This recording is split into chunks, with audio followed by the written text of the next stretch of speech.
The sky so far, but I can't lose it.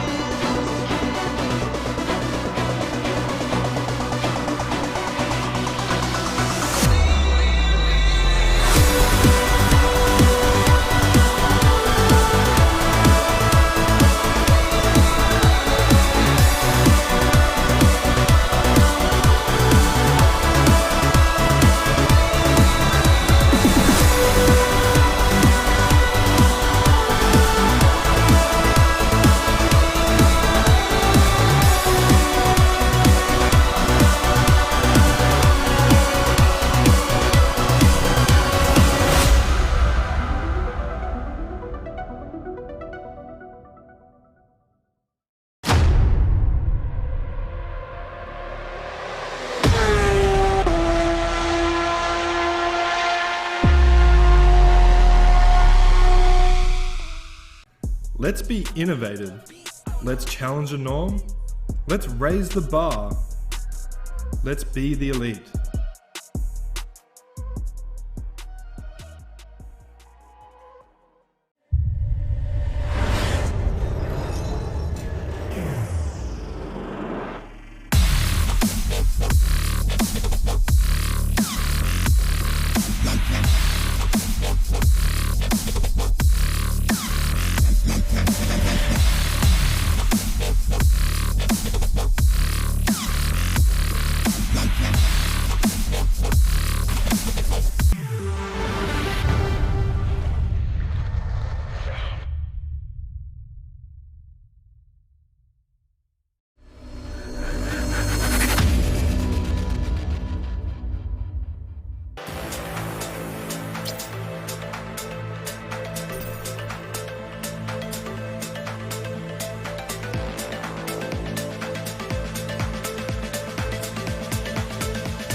A new beginning, another opportunity to make a statement. Lionheart celebrates its roots with the car that started it all. 18 races to determine who is the best in the most exciting form of auto racing on the planet. 200-mile-per-hour Indy cars inches from disaster or glory. There can only be one Lionheart Speedway Series champion whose name will be etched into the Lionheart history books. The Lionheart Speedway Series presented by MOZA Racing starts now.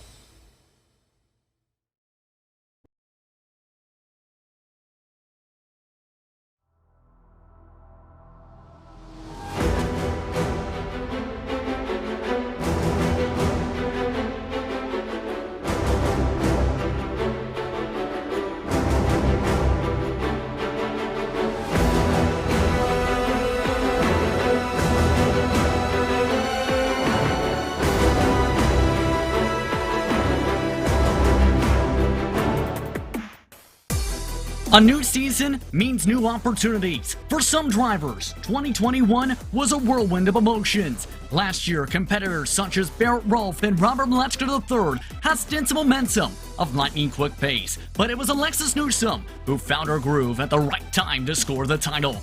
But you know what the beauty of a new season is?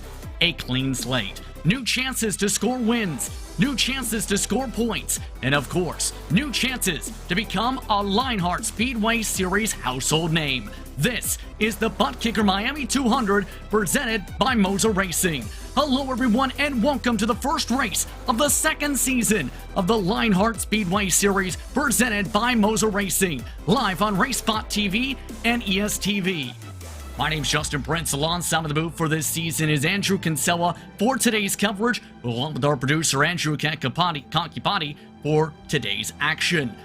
I'd like to remind you that the Lionheart Racing Series is powered by HyperX, makers of premier gaming gear like the legendary ultra-comfortable Kyle line of gaming headsets. Whatever you play, however you play, HyperX knows we're all gamers. For more information, visit HyperX products at www.hyperx.com. It's time for our Graphics Esports Countdown to Green for what's going to be an exciting new season, Andrew. These drivers all set to go to start off a second season in the history of the Speedway Series, and it all starts off in Miami. Thanks, Justin. I can't wait to see what this season has to offer. Last year, we had so much action all throughout the calendar. We had a championship battle that went down to the wire, and this year I expect the exact same thing to happen. We started off here, of course, at Homestead Miami Speedway, the traditional starting point for all Lionheart events and Lionheart series, and there's no better spot, I think, to start off the season than Homestead Miami. It's one of those tracks where it really challenges the driver. You have to have multiple grooves, but you look at this schedule and it is jam-packed full of oval races that are sure to cause action. You look at Atlanta, you look at Kentucky, the likes of Iowa at the short track, Motegi, Chicagoland, Michigan, the high banks there. This is going to be a fantastic schedule, and I can't wait to see what happens. Again, that schedule brought to you by Next Level Racing, as let's take a look at our series details presented by GSI. For the 8th year in Lionheart Racing Series sanctioned competition, this is the second season, keep in mind, with the Dallara DW12 for Speedway Series competition. Custom fixed setups made by Andrew Kinsella, funnily enough. But the defending champion, Alexis Newsom, trying to defend her crown, along with the defending team champions, factory-backed Andrew. Yeah, so actually Alexis Newsom not defending her crown this year. She's actually on the pit box of Jacob Oster, her new i5G teammate. Of course, they're running under the factory-backed banner here in Lionheart, but so the factory-backed team is well on its way to trying to defend its championship, just not with Alexis Newsom here today. And don't forget, when it comes to the champion this year, amongst that $6,930 cash and prizes total, the champion gets an NLR GT track cockpit and a MOZA Racing direct drive base and rim. A stellar prize pool for drivers to fight for this year's title to take them to that next step.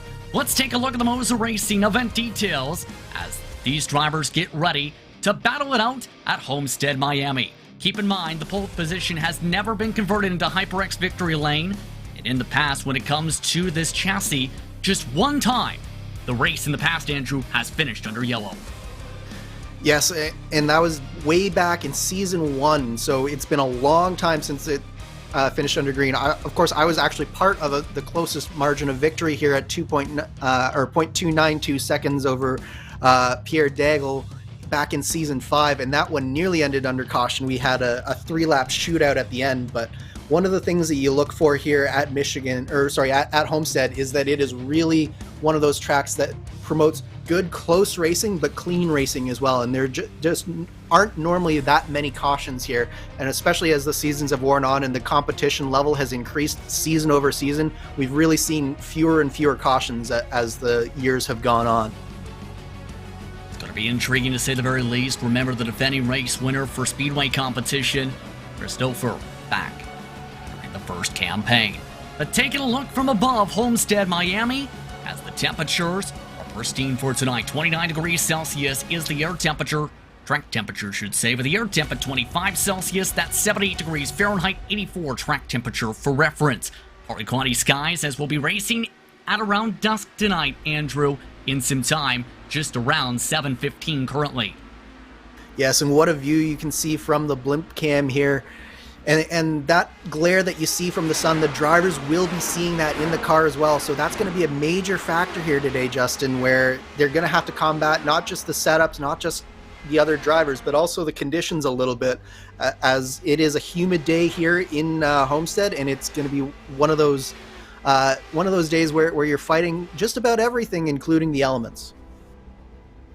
Now, with 3 minutes to go in practice, there's plenty to discuss. First things first, one of the newcomers for this season, Sam Crow, is at the top of the practice chart with a 25.029, 11/100ths quicker than Tony Schowen, 1,000 should say. Then you have Mike Gibson and Will Gibson up on the pace as well, with Gavin Sanders the top 5 at the moment. Lots of newcomers this season, Andrew, for the second running of this campaign for this series.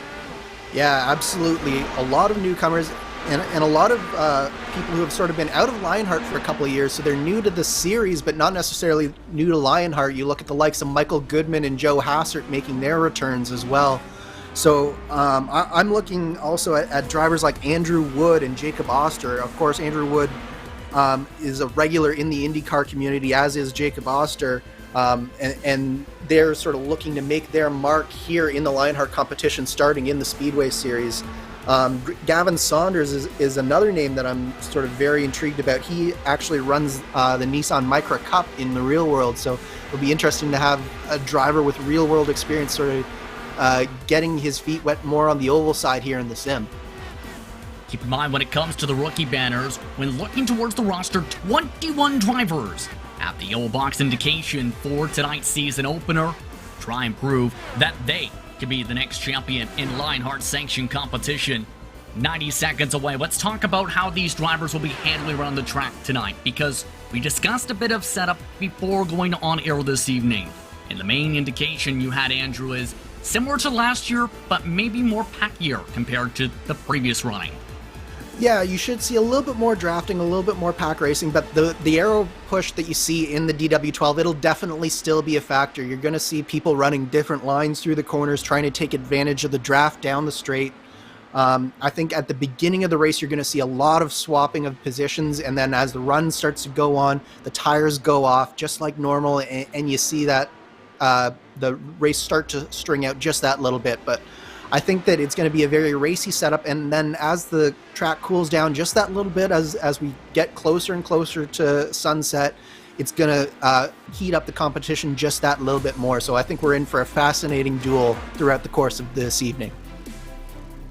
And keep in mind, when it comes to this type of a series, many of the top drivers who joined IndyCar competition at the end of last season, who will be chasing after Rookie of the Year there, like the defending champion of Alexis Newsom in this series, like a Barrett Rolfe, and many others who showed great pace during their time up at the top level in IndyCar Series sanctioned competition for Lionheart. This is a chance to really showcase you can drive on the ovals and then get your shot to run in IndyCar sanctioned competition. There's a lot to prove for some drivers tonight, and they're just about seconds away from 5 minutes of solo qualifying, 2 laps to set their fastest times. And for some drivers, they had great race pace, but for others, they didn't have the greatest of qualifying pace. Barrett Rolfe, who was a championship competitor last season, had an average start above 15th last year. You can't afford that this year with this type of a field. Yeah, absolutely not. The competition is just going to be so fierce today, Justin, that it's just, you have to have a good qualifying effort here today. You might be able to get lucky with strategy once or twice, but race in, race out, qualifying is going to be so important, and it's important to get your season off to the right foot here as well, I think. So the drivers are in the midst of qualifying to get themselves together for this one, in what should be an action-packed and stellar opening to the season here at Homestead Miami Speedway. And real quick, we want to say, this is one of the favorite racetracks for all types of oval racing. Stock car racing loves it here for the multi-groove racing. IndyCar puts on a great show whenever official racing comes here, as well as Lionheart competition. Everyone loves this prestigious track.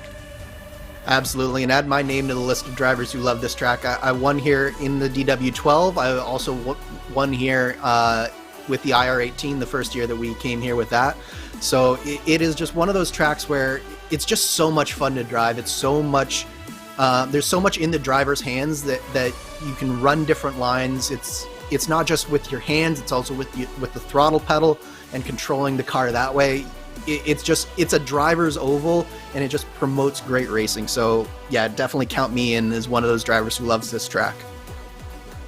A few of the notables when it comes to the rookies. You mentioned Jacob Oster, for example, under the factory back banner with Alexis Newsom on the box tonight. You also have new teams coming into the fray, like Team Race First Arctic. Remember, they came in with Race First and then Orange. You also have Gabriel Wood, who is known for his work in the NASCAR scene. On the pit lane, he's bringing JD Esports to open wheel racing. He's made his name over the sim racing world for the past few years, and particularly recently, Monday Night Racing. Gonna be interesting to see how he fares, having to run 18 races in this car. Yeah, absolutely. We have such a diverse background of rookies here, I think is the real story. We have IndyCar veterans, we have NASCAR veterans, we have people who maybe have less experience on iRacing but are experienced elsewhere. You have real-world drivers coming in, so we have such a diverse background of drivers that I think it's going to be fascinating to watch as this season progresses. Who are the ones who can really adapt to the Lionheart style of driving and the Lionheart way of having to attack not just a single race, but this whole grind that we have over an 18-race season? It's going to be fascinating for sure. The interesting thing about that diversity, you also throw in drivers who are known more so for racing the pro trucks on the dirt side, like James Watson, a little bit of road experience there too on the setup side there as well. And then you have Ricky Harden, who has the rookie stripe since he'll be making his series debut this season. So qualifying's underway. It's Will Gibson who's currently at the top of the board with a 25.013. Dakota DeMade just almost got the pole with the 25.016. Then Big Joe Hessert is back in the field for this season. He's third. Mike Gibson, Gabe Wood rounding out the top 5. Currently looking at one of the motorsport.com machines. This is Jacob Oster, factory backed, putting up a solid time in the 25 flats, but look at that tight margin. That time is only 8/100ths back, but it's around 20th. Now we have 24 drivers and probably more under a tenth of a second. The margin between first and second before Matt Wagner just put it on pole with an incredible lap time of 24.9. First driver into the 24-second mark. So really strong run there from Matt Wagner. Here's Andrew Wood, known for being a long-time sim racer on the open-wheeled side, as well as a strong setup builder. He's trying to use as much of the apron as he can. One of the final drivers to set a time, a 25.098. Not going to get him good starting position. In fact, puts him in 33rd spot at the moment. Final drivers yet to set a second lap time is Craig Forsyth.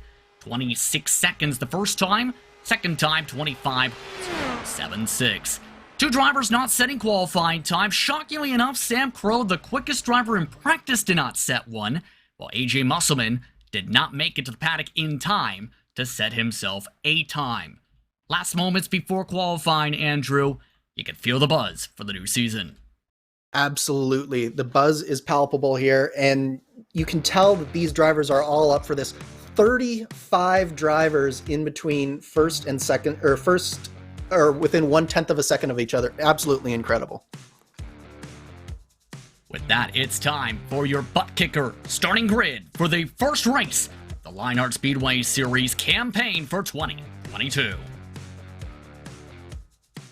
Coming in towards the final couple seconds up on the board, or what is a massive 41-car field, Matt Wagner with a 24.991 gets the pole time alongside the Power Slide Motorsports machine of Michael Goodman. Tying his lap time was Will Gibson in third. Dakota DeMade, who showed great speed in the parts of last season, the short tracks, in fourth. He tied with Chris Fowler for fifth spot. Then Big Joe Hessert back in the field in sixth. Seventh spot went to Mike Gibson, with Paul Jenkins qualifying one of his best runs to start off the year in eighth. Gabriel Woods in ninth for tonight, with Matt Taylor in 10th for Team Race for Sunset. Joe Branch starts in 11th tonight with Nick DeGroot for motorsport.com in 12th. Ron Hacker's in 13th with Ryan Eric King in 14th. The rookie starts in front of another one in Isaiah Dupree with Gavin Sanders in 16th. Tony Schowen starts 17th, that time only half a tenth off the pole, with Mike Rigney in 18th. 19th spot this evening went the way of the number 5 machine. That was to Charles Teed with Samuel Ryman, making the field in 20th. Luis Gonzalez Nunez starts 21st, Dane Mull in 22nd. Jeff Gion starts 23rd alongside Ricky Harding, who makes his Speedway Series debut tonight. Craig Forsyth for 4D Sim Racing looks to play 4D just from 25th. Gonzalo Munoz in 26th. Christian Jasper starts 27th with Jacob Oster in his debut, starting deep in the field in 28th. 29th went to Vern Hawkins III with Trevor Malone, rounding up the top 30. Braden Carter starts in 31st with Shane Coogan in the 32nd spot. Rounding out the grid, Gazzo and Anzaldo also lined up in front of Watson and Short, Wood and Herrick. The last driver set time is Hugo Gallas. Then Musselman and Crow did not set times for the first qualifying session of 2022 for the series. Drivers are already starting the roll on Ford. Let's quickly take a look at our featured onboard cameras for tonight's action. First, you have Nick DeGroot and the NLR onboard. Take your racing to the next level. Visit nextlevelracing.com. With the HyperX on board, it's Matt Taylor. Whatever you play, however you play, HyperX knows we're all gamers, and HyperX is always ready to game. With the GSI on board, it's Chris Fowler, makers of high-end esports equipment and controls. Visit GomezSimIndustries.com. The last on-board feature throughout the evening will be the ButtKicker machine. Sim racing is better with ButtKicker. Visit thebuttkicker.com. 41 drivers set to begin a brand new season. Matt Wagner in control of the field at Homestead Miami Speedway. Competition, commitment, excitement. This is Lionheart, and this is the start of the 2022 Lionheart Speedway Series campaign. We're underway from Homestead.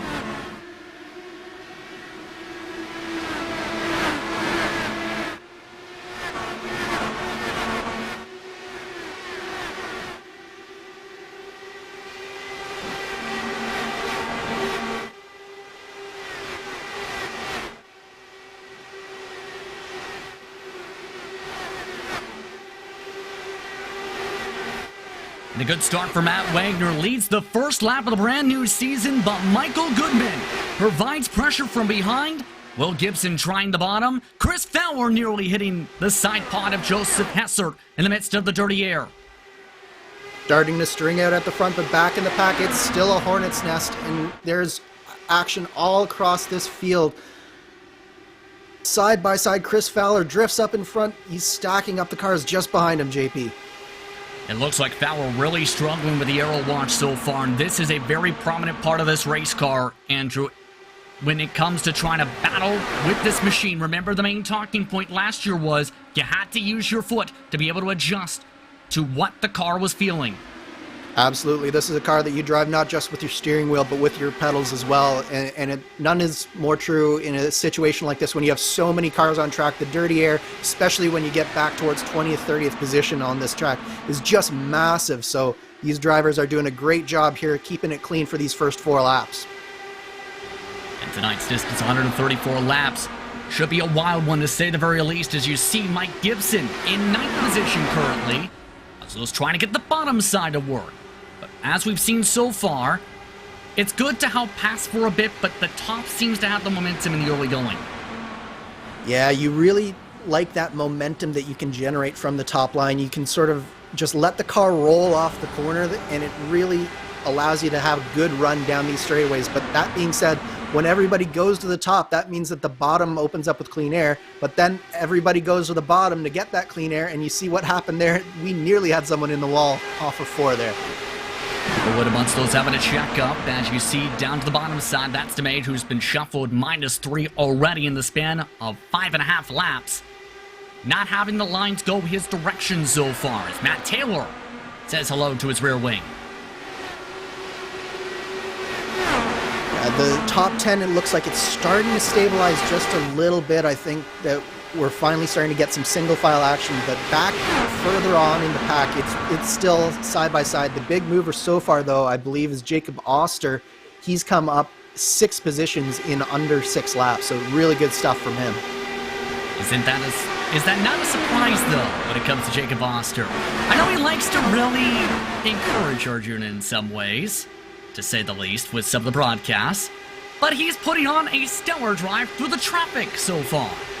Yeah, definitely not a surprise. We know that Jacob Oster is a very strong driver, but I think the surprising part for me was just how far back that he did qualify here, but it just goes to show just how strong this field was when a guy like Jacob Oster qualifies way back in 28th position. So he's definitely working his way through the pack, but it's not going to be easy for him whatsoever.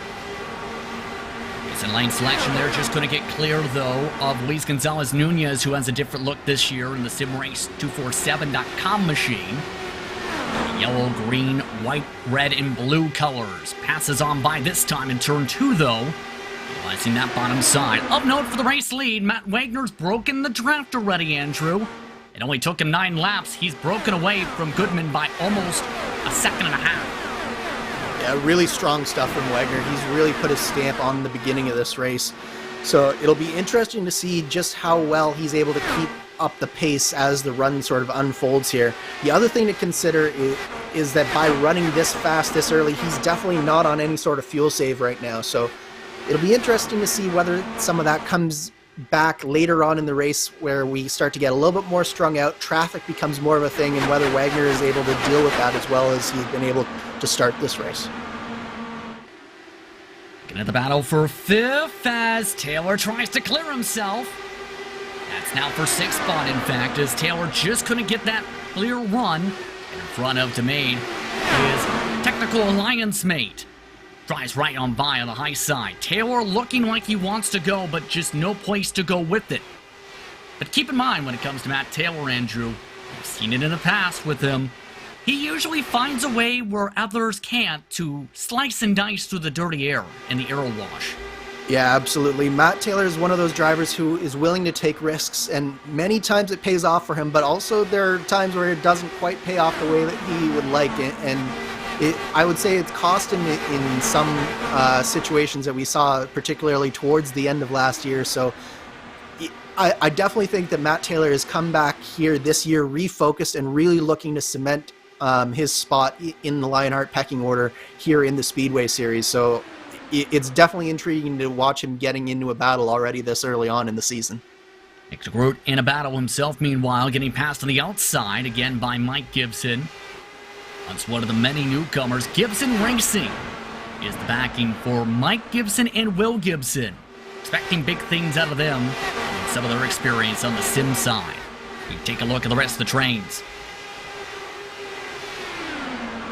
Yeah, the Gibsons have really been showing a lot of speed in the practice sessions that I've been in. They've always been up towards the sharp end of the grid, whether it's just in lap times or in the races themselves. So definitely 2 drivers to watch here as the season unfolds. But yeah, you're definitely seeing the cars. The tires are starting to go away just a little bit from these drivers. It's starting to string out, but there are some brave drivers trying to make alternate lines work, and I think that you're really seeing that some of these battles, what you need to be looking for is, can they do what that car for 20th just did there, is clear them coming off of the corners. If you can clear a car off the corner, you can make the bottom work, but we're seeing the top line is really sort of the favored position just because it is so difficult to get clear on the exit. See Big Joe Hester amongst those clearing on by once again to get single file in the battle going on for about 5th. Got a maid passing by Taylor. Taylor had passed that 82 machine before trying to pass the purple and white car. So now Taylor having to rework that same position he already had gathered before. Yeah, and that's really a product of momentum. It's so important to keep your speed up and to keep your momentum up because it takes 2 or 3 laps if you get checked up to really get back into the swing of things. And by the time you do, you've probably already lost position. And so that's really what happened to Taylor through there. Looking back now at the battle for about 10th position. as they still try and sort themselves together. Ron Hacker has actually moved in front of Gabe Wood, who slipped now to 13th. That JD Esports machine falling back in the order. The lead car in this grouping is Tony Schowen at the moment. They're nearly a second back, however, of Mike Gibson now. The 31, preferring the middle groove. And you see those differences in lines, which you have to make because of that aero effect, where you have to guess right if you want to make that move forward. It's so important to guess right, and there are subtle cues that you as a driver have to be able to pick up on, and that's really what separates the good drivers from the great drivers, is going into the corner, they're able to predict just that little bit better than some of their competition where the drivers are going to be, and it just allows them to get clean air more often than not, and that's how you find traditionally some drivers tend to be at the front of the field more often than not. Battle for fourth, by the way. Joe Hessert now back in towards fourth, holding on in front of Matt Taylor. The main has been shuffled back to eighth in the past couple laps. They are losing ground as a result of all this scuffling to Will Gibson, about 7/10 back now to the 05. Yeah, and I think part of that is that because Gibson has fallen so far back of Goodman as well, Gibson's just able to get a little bit more clean air on the front of his car, and he's able to get through these corners a little bit more. Really nice move there. Taylor just cleared the bus, and now Hesser going back and forth in the heart of the pack. Meanwhile, right on behind, Tony Schowen finding. Here's a look back up to the battle for fourth. And Joe Hesser trying to do the slider back, can't make it work in turns 1 and 2.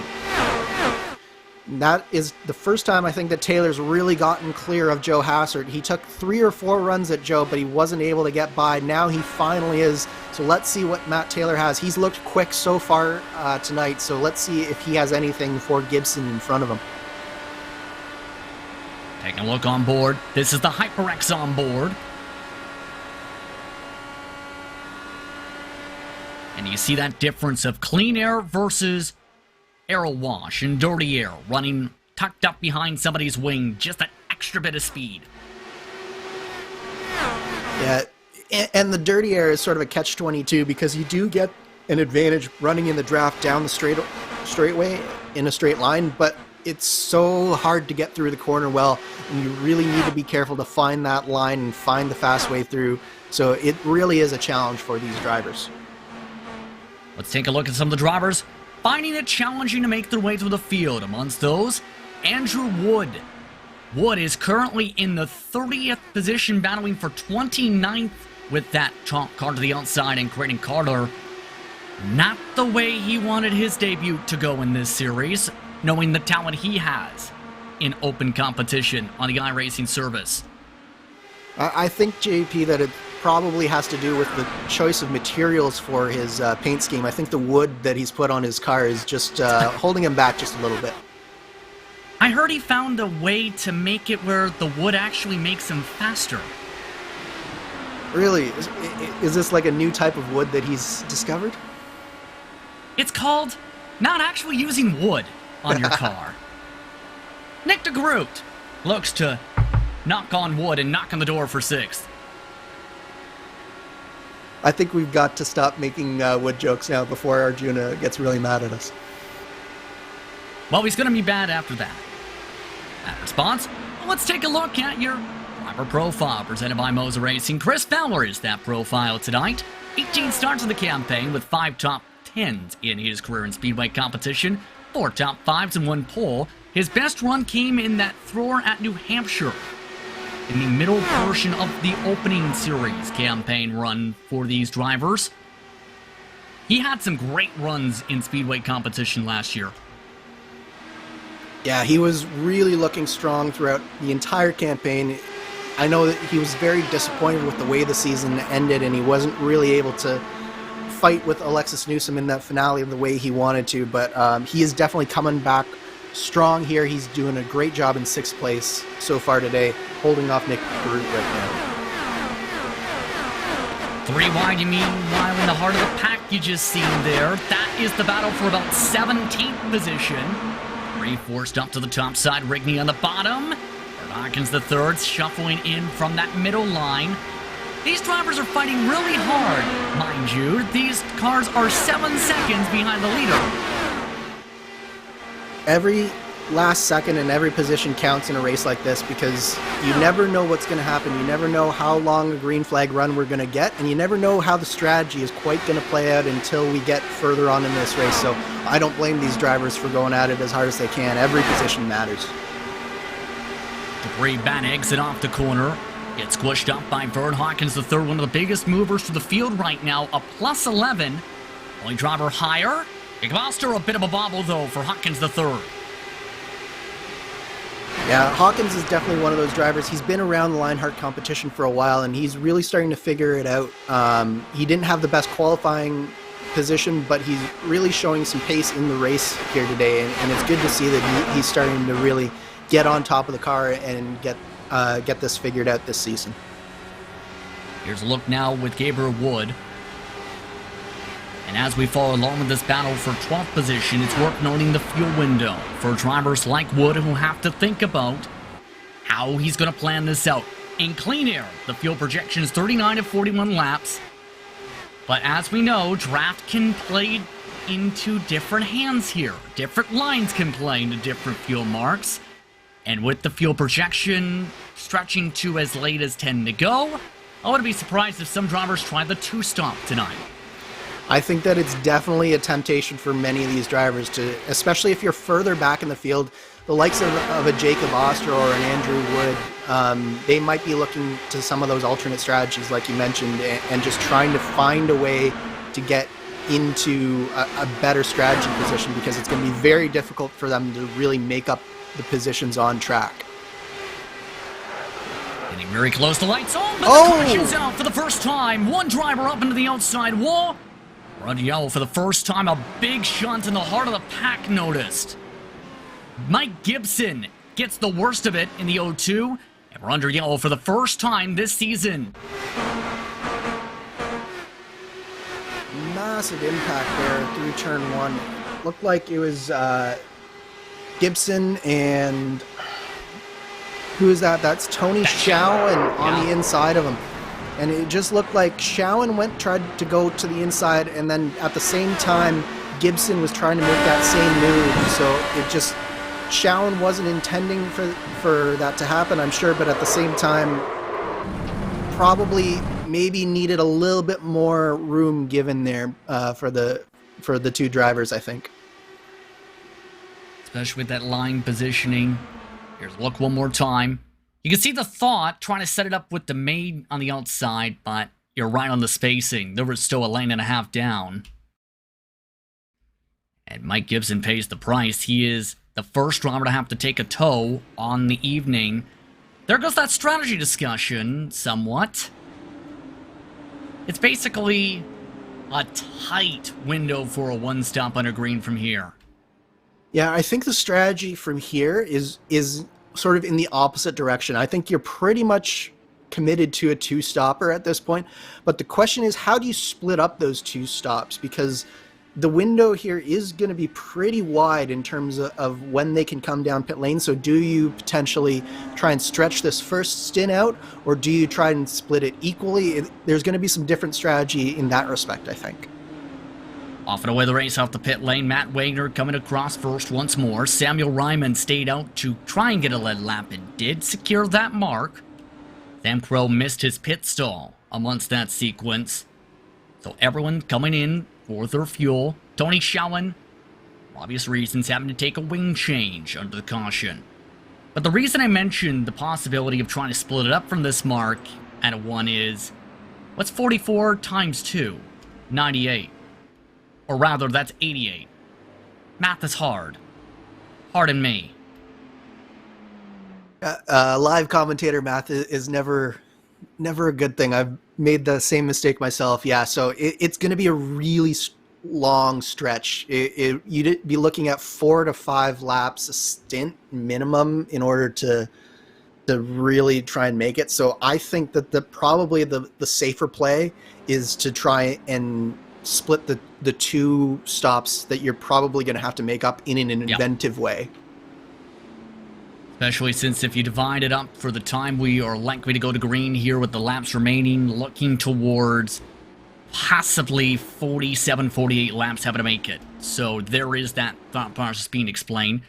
by an actual calculator instead of math in head. Meanwhile, the pace car has 1 lap to go on it with the lights out. Wagner and Goodman, Gibson and Taylor, Ryman and Hessert. Then it is Fowler and DeGroot. Jenkins with the stellar run in 9th to made the top 10. Give a shout out to the 35. He had a lot of rough luck last year, Andrew, in Lionheart competition. Yeah, absolutely. I know Paul is really itching to try and turn that luck around this year, and this is a great start for him, so definitely good to see him up in the top 10. Already checking up and Jimmy jacking along the edge of the wall.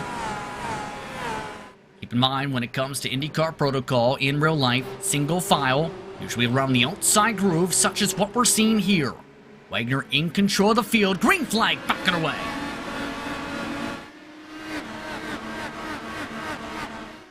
And a great launch for the number 3 machine, up by 6 car lengths already into turn 1. A nice launch there from Matt Wagner. And we haven't talked too much about Goodman, but Goodman's been doing a really nice job in second place too, but he's under fire right now from Will Gibson, one of the rookies.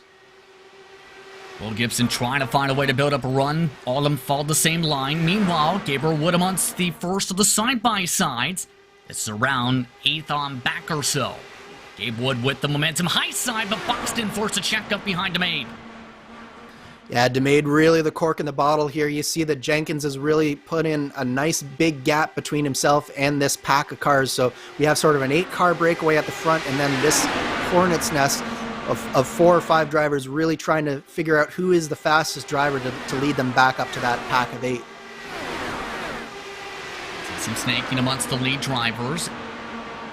Now looking in the heart of some of these packs right now as drivers settle out. The bottom groove for Wagner, 2x2 now for 3rd. Gibson's under fire by Matt Taylor.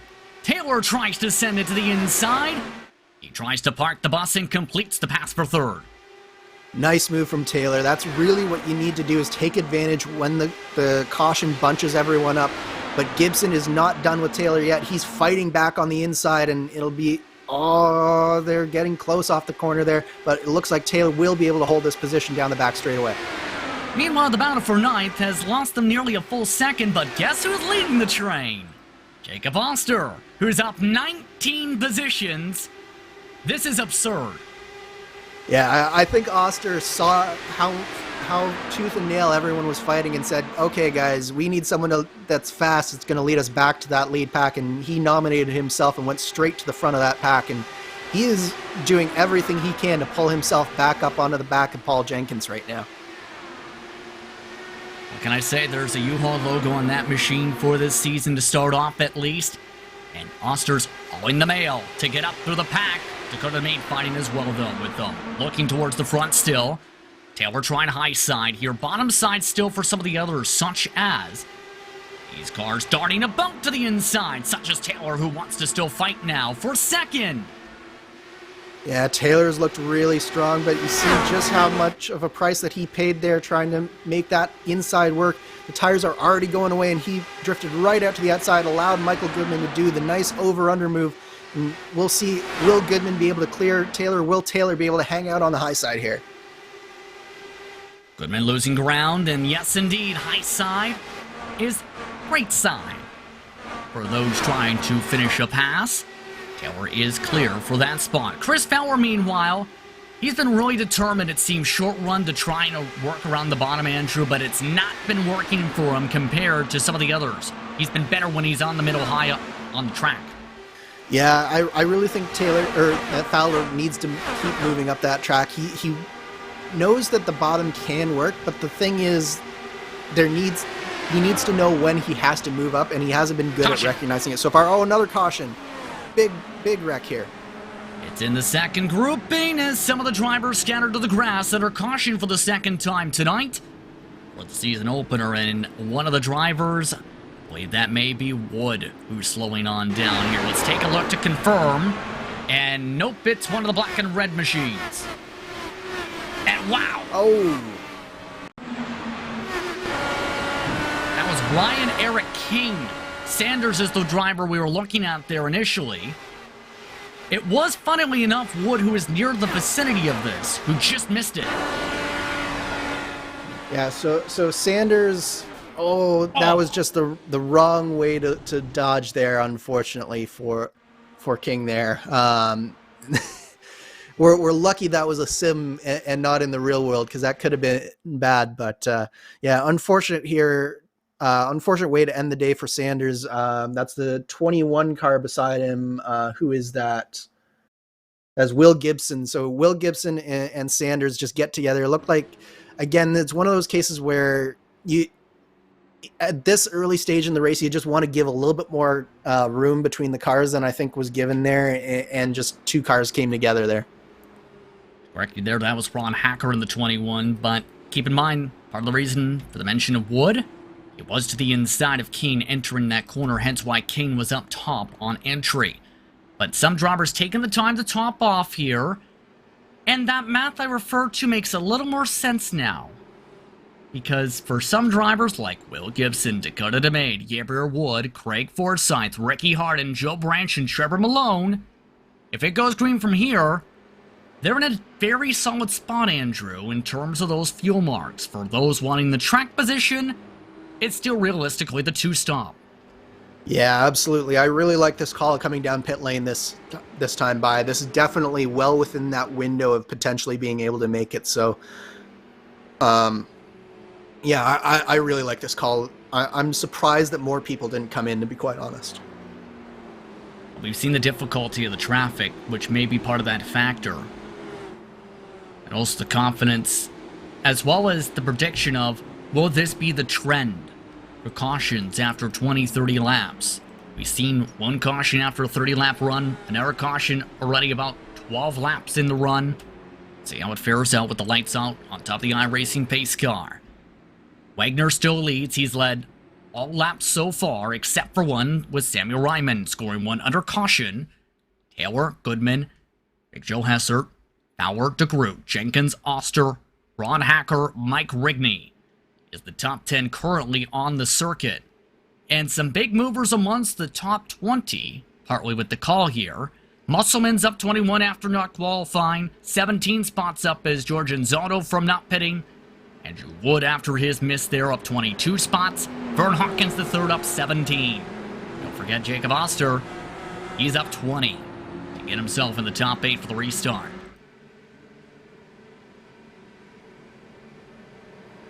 The lights are on here at Homestead Miami Speedway in Homestead, Florida.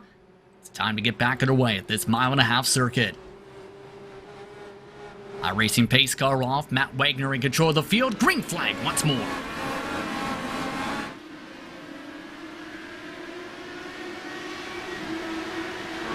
Nice clean start in a very dusky evening. Michael Goodman didn't get the greatest of launches though. Big Joe Hesser's all over his rear wing as the snake starts to form.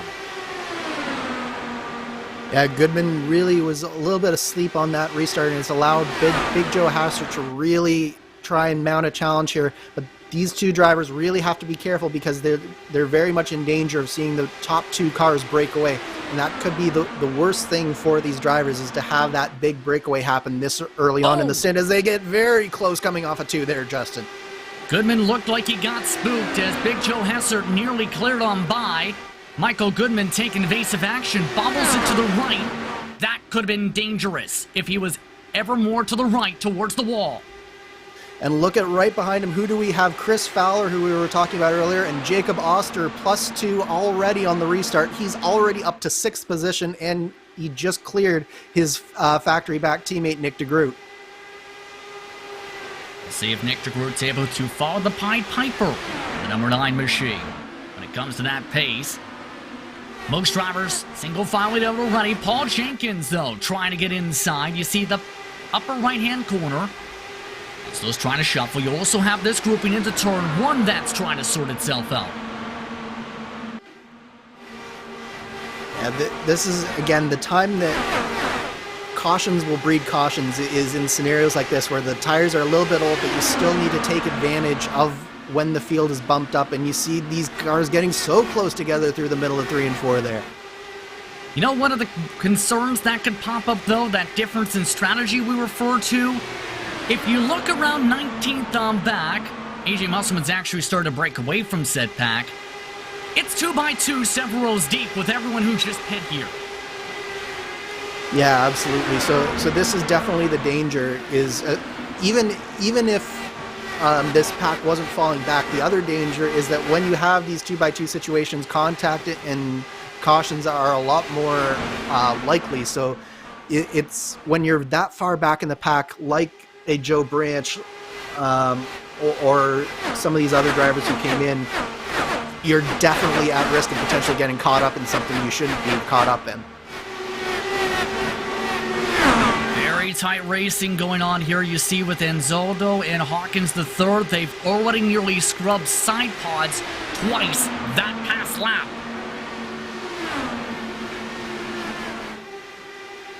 Really nice racing. George, of course.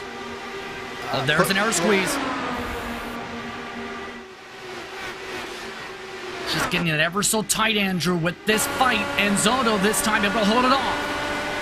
Yeah, holding my breath a little bit here, Justin, seeing how close these guys are racing. It's only lap 56 of a 134-lap race, but it just goes to show just how hard these drivers have to fight just for every square inch of track.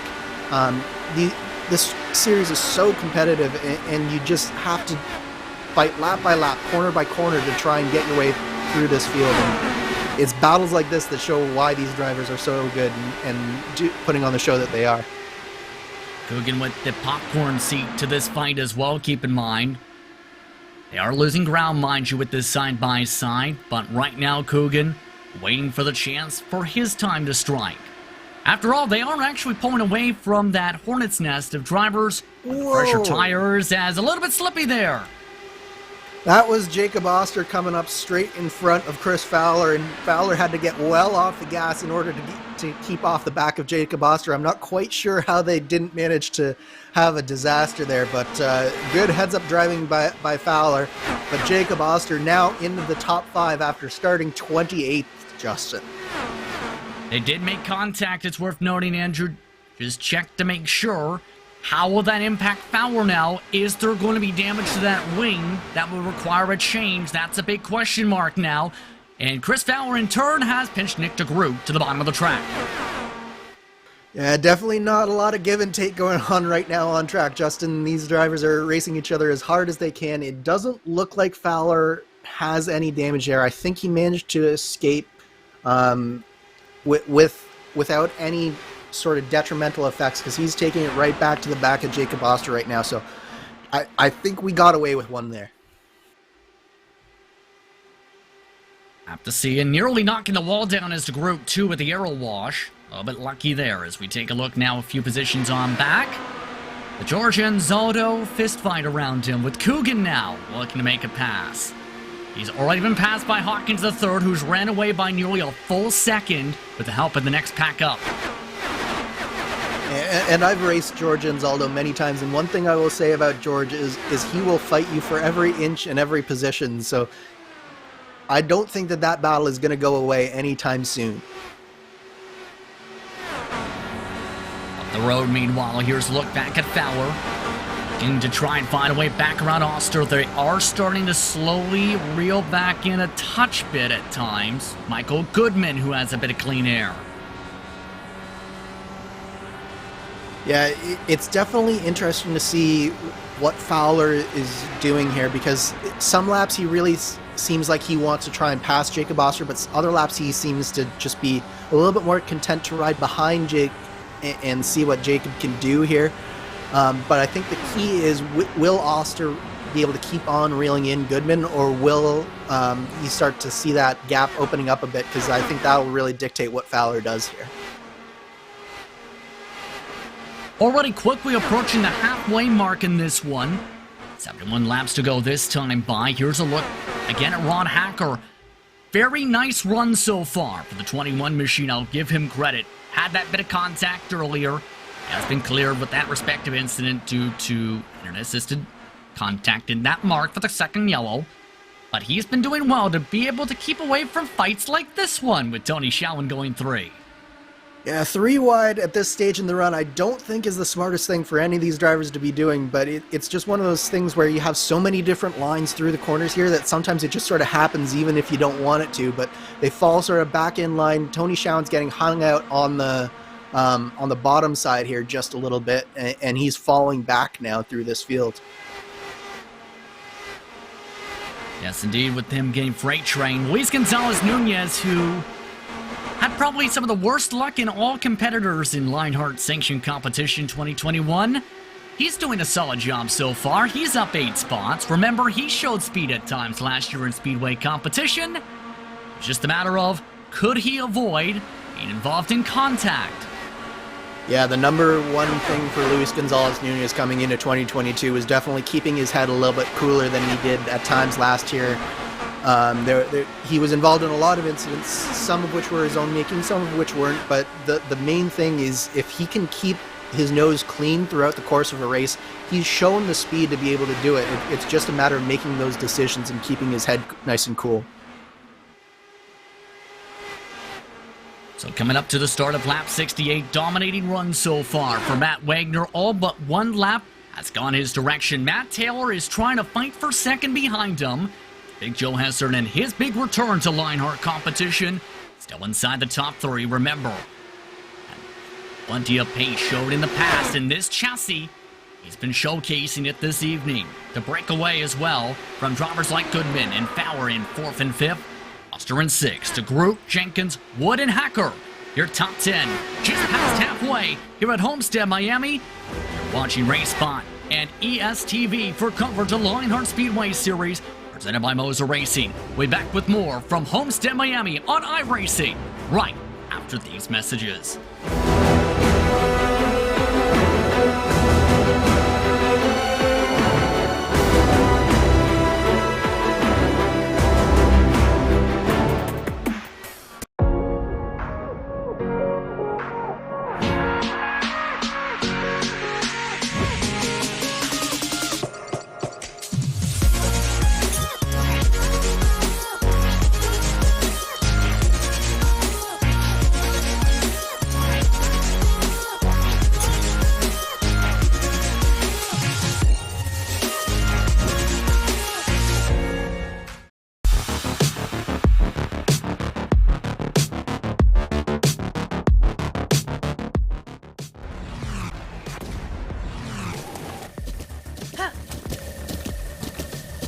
With the ButtKicker Gamer 2, what you see and what you hear is what you feel.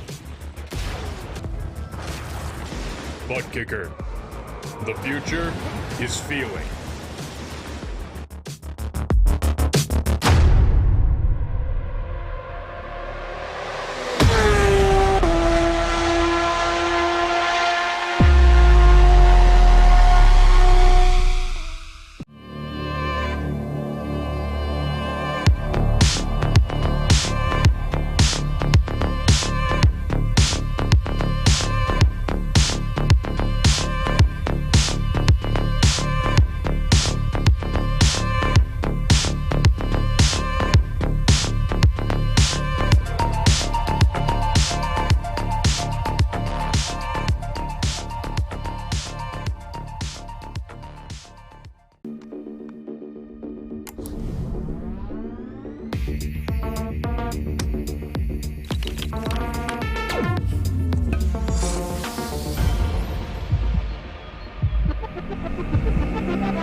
Welcome back to tonight's coverage of the Lionheart Speedway Series presented by MOZA Racing. In what has been a thrilling start to the campaign with the ButtKicker Miami 200 presented by MOZA Racing. Justin Prince, Andrew Kinsella with you in the booth with our producer Arjuna Kankibani, and what has been a 2-caution affair so far this evening. But strategy could become the name of the race in the next few moments Because remember, during that caution, or about 88 laps to go, some drivers elected to pit while others did not. While most drivers in terms of track positioning have not made their way past a lot of those who stayed out, they're in the one-stop window, remember, and have stayed in the draft much of this run. Compare that to those who did not top off. Guess what? They're approaching that window to pit in the next 5 to 6 laps, Andrew. Yeah, this is the decisive time where we see if those people who were trying that one stop will be able to make it. But for these other drivers out front, they definitely are hoping against hope for a yellow flag to come out in these next few laps. As we see, actually, the first driver to blink here, I believe, is Mike Rigney. There he goes into the inside and into the pit lane. A very difficult pit lane to enter, mind you, as you can see with the car behind and the camera being flown towards the sky. Thankfully, that camera operator able to hold on with very strong grip. But I will say this, it takes a very strong amount of confidence to carry the right amount of speed there to not lose time, and also make sure you don't spin it at the cone. Oh, Wagner's in. So there is your race leader coming on in and sacrificing said race lead for now. Our drivers will start to follow too as a result here, including a couple together, and that's a major danger point at this track. You keep grouped together for a pit entry. There's been several times in the past with this type of car, you may see collisions. Yeah, absolutely. The pit entry here is just so tricky. You basically have a car that's set up to work on the high banked oval, suddenly going onto a flat track that's very slippery, very dusty, and it's very, very difficult to negotiate that pit entry and the pit exit as well. And not just in a pack, but even on your own, you'll see some drivers probably light up the brakes just like we saw Matt Taylor do, getting in there as hard as he can. But yeah, not many more pit entries are as hard as this one. Keep in mind, if you don't time it out well, guess what time it ends up becoming? Boom time. And what do drivers not want to see if they're on the one-stopper? Boom time. Because boom time means yellow flag time most likely. And yellow flag time means their strategy may go bust, as well as those who have taken service already. Seen some of the drivers sort themselves out here after their pit stops. It's going to be the intriguing mark for drivers like Rigney to see how that difference is on pace. The fall-off has not been significant, only about 0.6 for some drivers tonight. Yeah, it's definitely, I think, not as severe as we've seen in the past, but at the same time, having new tires after you've been so long on these old tires, they just feel so nice, and there is a little bit of an undercut effect that you'll get. Speaking of the undercut effect and the difference effect in the pit lane, guess who passed by Matt Wagner with an overcut? Wagner has been passed by Taylor on track by a full second after his sequence by going nearly a full second quicker in his pit stall. Yeah, so this is what I was talking about, changing up the amount of fuel that you put in the car for these two stops. I think Wagner filled it all the way up during his stop. There's Matt Taylor splitting these last two stints basically in half, and he really had a quick stop, and it's allowed him to get out nicely in front of Wagner. And crucially, this will also probably allow him to build up that gap even more because he's probably on a much lighter car, and it just means that when you're lighter, you go just that much faster as well. Take a look now at the battle currently for 9th position amongst those who topped off into the last caution period. Remember, Dean Mull started off as the first ever winner in this series when it kicked off at Twin Ring Motegi in what was an intriguing race to say the least, but it was a strategy gamble by him that put him in the driver's seat to win that race, remember, with the late race cautions. Yeah, and we really see him working well in this fight here for this top 10. I don't know that he quite has the speed here today to challenge for the lead, but I think that the strategy that he's put himself on with some of these other drivers has really put him in good shape for a top 10 here.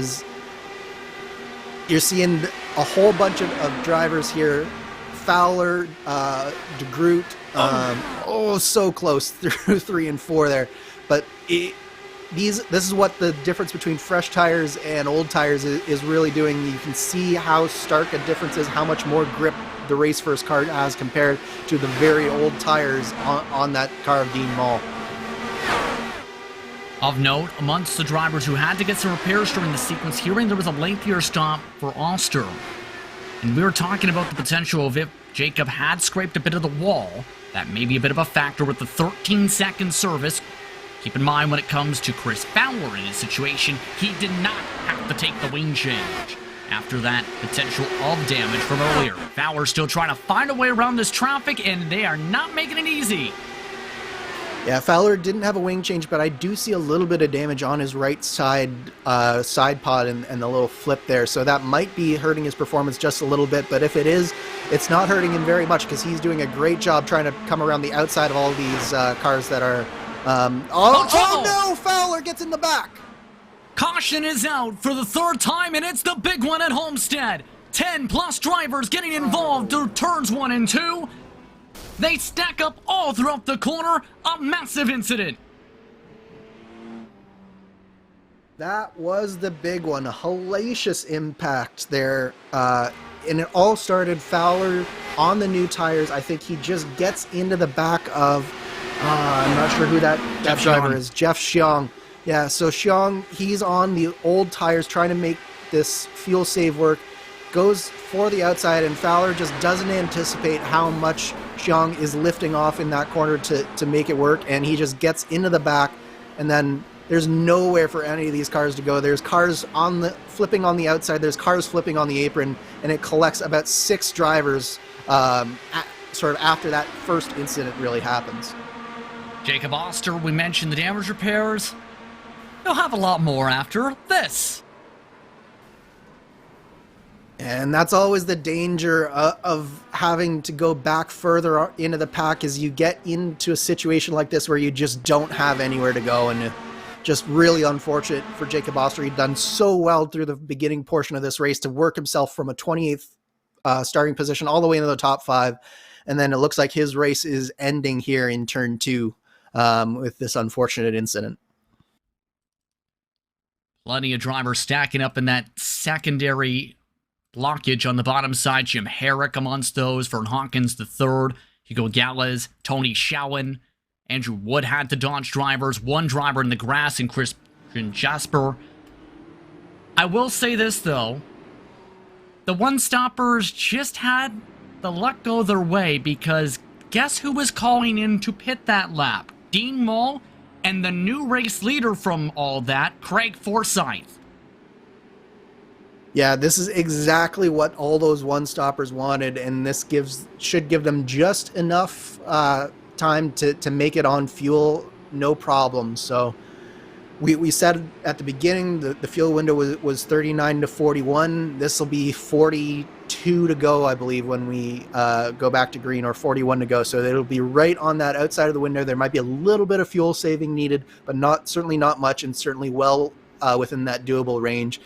And it's cost a lot of people who were very fast early on a lot of track position here. But I do think that one person who may have just been on the right side of this caution, Matt Wagner, I believe, is on the lead lap without a wave around at this point. So was Matt Taylor. So they got lucky there, and they're within the window, but Joe Hessert on back on the pylon? Not so much.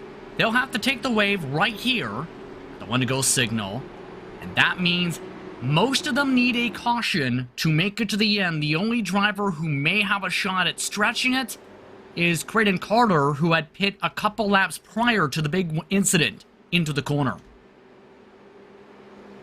Yeah, it'll be a tall order, I think, for Creighton to make it, but it could be doable, especially if we get a few more caution flags, which, to be honest, I think we might at this point in the race, just because we are getting a little bit cooler. The track is cooling down. The sun's gone away, so we might get a little bit more grip and a little bit more racing here.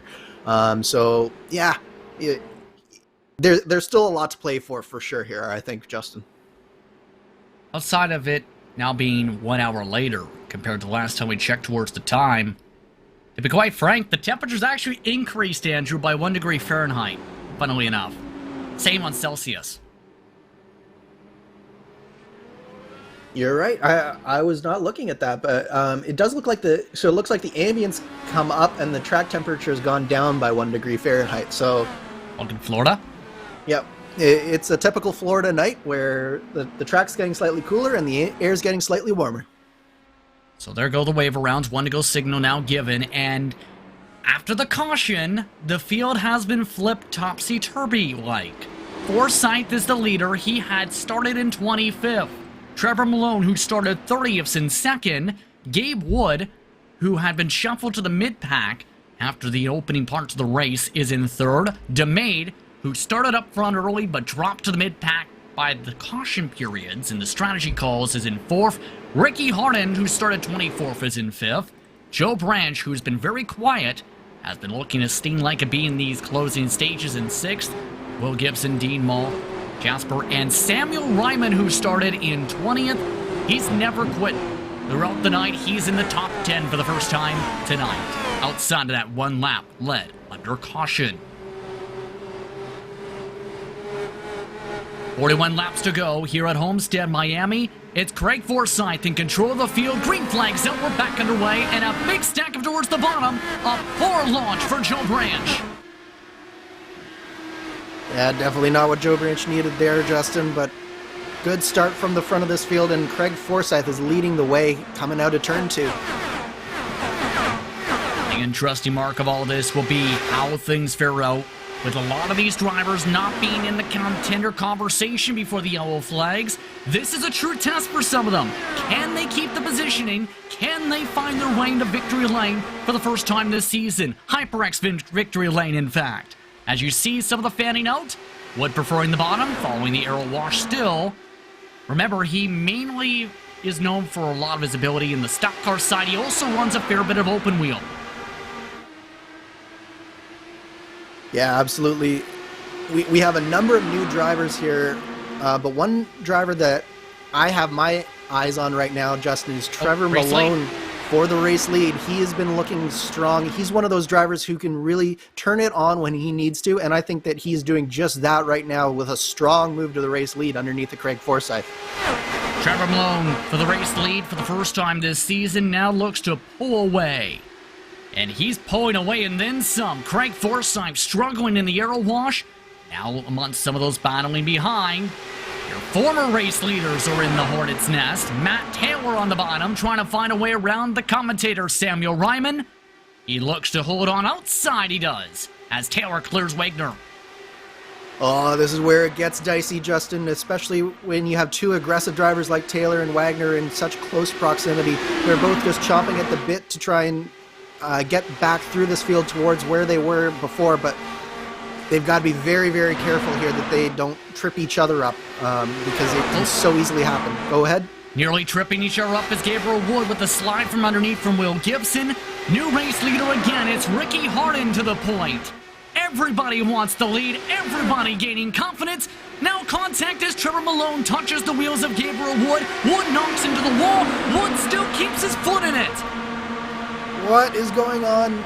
These drivers are treating these cars like stock cars, not like open wheel cars, and I don't know how much more some of these drivers and some of these cars can take in terms of abuse, but you seem to have gotten through that just fine, and somehow, in just one lap, Trevor Malone has gone from first to fourth place there. Incredible racing here at the front of this field.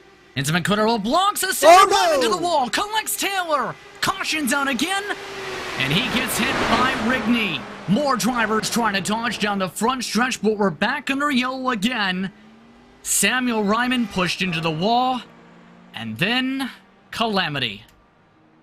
What did I say just a few laps ago about Taylor and Wagner back in the field? And just like that, it comes to fruition. Ryman just gets a little bit too high. There's a 3-wide situation there with Wagner on the bottom, Ryman bouncing off the wall, and Taylor sort of just gets pinballed between the two of them, nowhere to go, and unfortunately collects Mike Rigney as well. Got at full speed. It's what Barney's seeing. And Barney's still ever present with the yellow flag waving. But again, big stack up around the line. 3 cars involved. Rigney getting a piece of it there. Here's a look from above. Yeah, you can just see that the momentum on the top side just stalled, and Ryman got a face full of aero wash. And when that happened, it basically caused the three cars who were to just accordion together, both in terms of distance on the track and in terms of where the line that they were running in. To me, that's just one of those racing incidents that unfortunately happens. But I believe this is Gabe Wood coming down on pit lane here. He is from towards the front. Everyone else who took the waves, as well as Matt Wagner, are also taking the time to get some fresh rubber and top off to make sure they're good to go. Remember, some of these drivers needed this caution to make sure they can get to the end fully on the gas. We'll see where they shuffle about here as a result of this situation. Gabe Wood, 8 seconds, no repairs needed for him. That will cycle him to 9th on the racetrack. Yeah, I'm kind of surprised at that time from Gabe Wood, because that means he probably filled up on fuel, and I'm not sure that he really needed to there, because I think he probably could have made it without that. So kind of surprising that he chose to probably take on a little bit of extra fuel there, but yeah, we'll see. I'm going to be keeping my eyes open to see what happens with an 04, knowing experience on the sim side. That Air Spanky Back machine's going to be very happy if it comes to victory lane. Let's put it that way, with some of the reactions he had from winning a Monday Night Racing event that had a lot of happenings happen. To keep it light. But now with 32 to go, the lights continue to get ever more brighter for the drivers. Who's your pick at this point? Because outside of maybe Benny, the pace car driver, there's no real clear-cut leaders now, especially after some of the shuffling. Yeah, it's really hard to say. I like the way that Ricky Harden's running right now. Dean Mall is one of those drivers who knows how to stay back just enough to stay out of trouble. He's one to watch. Joe Branch, similarly, I don't know that he has the outright pace, but I do think that he has the potential. And then you look at the likes of Gabe Wood, Matt Wagner, Joe Hassert. If they can find a way through this pack of cars, maybe with a couple more cautions, you could definitely see them making an impact on the end of this race as well. 25 drivers are still running, mind you, coming up to the 1 to go this time around. The last of those drivers is 1 lap down in Andrew Wood. He and Shane Coogan are those drivers who are only running a lap down left. Give credit to one driver, though. After 27 laps lost, James Watson has said, I want to get back on the track. He has a chance to gain some spots here and maybe finish 27th in his debut after his struggles early and mid-race. Hey, he stands to gain 10 spots just by if he can keep his car on track and on pace. Then more power to him, because 10 spots in the championship in a competitive thing like Lionheart, that's nothing to sneeze at for sure. But the main thing is that Lionheart does have rules, so he can't just come out under caution. He does have to make sure that he has the speed to maintain proper race pace here. So hopefully we'll see him be able to take advantage and maybe gain a few positions here. He's in a good spot for that with a 1 to go signal, and everybody deciding to run everything but single file. Ricky Harden wants to be a pace car. Greg Forsyth running the wall. Trevor Malone ran middle. The maid ran the bottom. All of them will be the wall, though, in a minute. I think. Yeah, they'll all get lined up here in just a second, I think. It's almost like grade school, right? When you're told by your elementary school teacher, everybody get in a single file line. Be able to line up. Okay, Tommy, get yourself up into this line. And then you get this. And then, in regards to this racing, you have to get ready to sprint. Ricky Harden sprints to the green flag. We're backing away, 30 to go.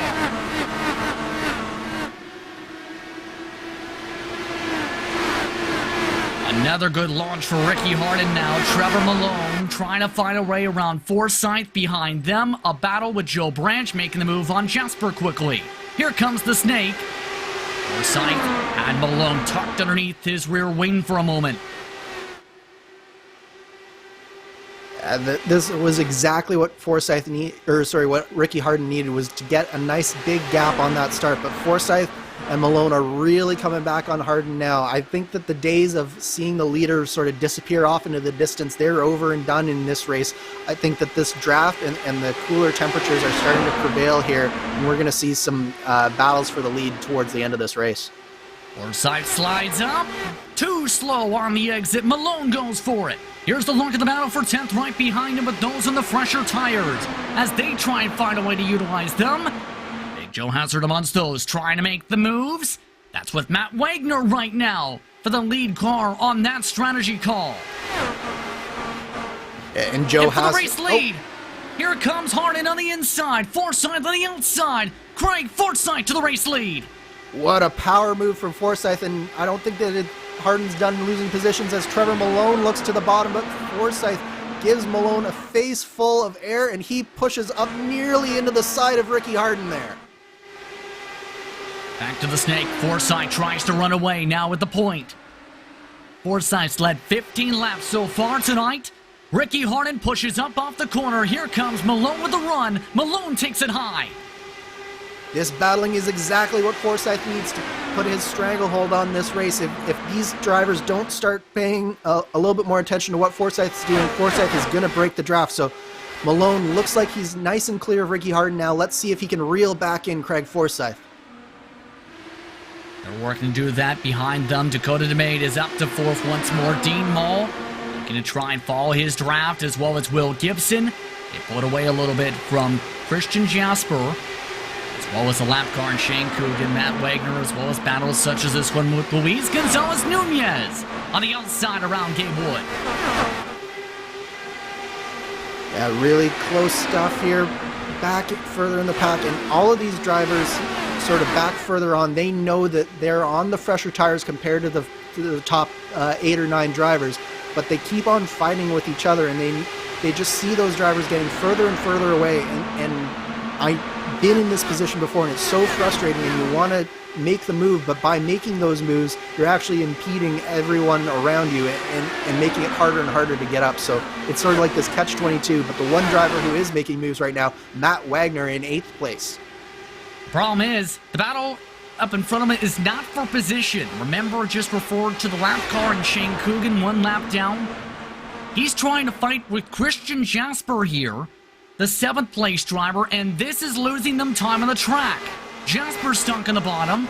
Here comes Wagner, forced to check up a bit with the squeeze. Yeah, Wagner's just, like, on the one hand, he what is happening is giving him the shot at Jasper, but at the same time they're losing the draft in front. Oh, 3 wide through turns 1 and 2 here. Jasper nearly turned across the way to Wagner and doors him. Wagner with the save with the side pod. How he holds did on Matt to Wagner it. save that? I'm not sure. My goodness. And he only lost 1 spot out of that, Justin. Absolutely incredible car control from Matt Wagner. He's forced to regroup. Not too much damage, if anything, for Wagner's car.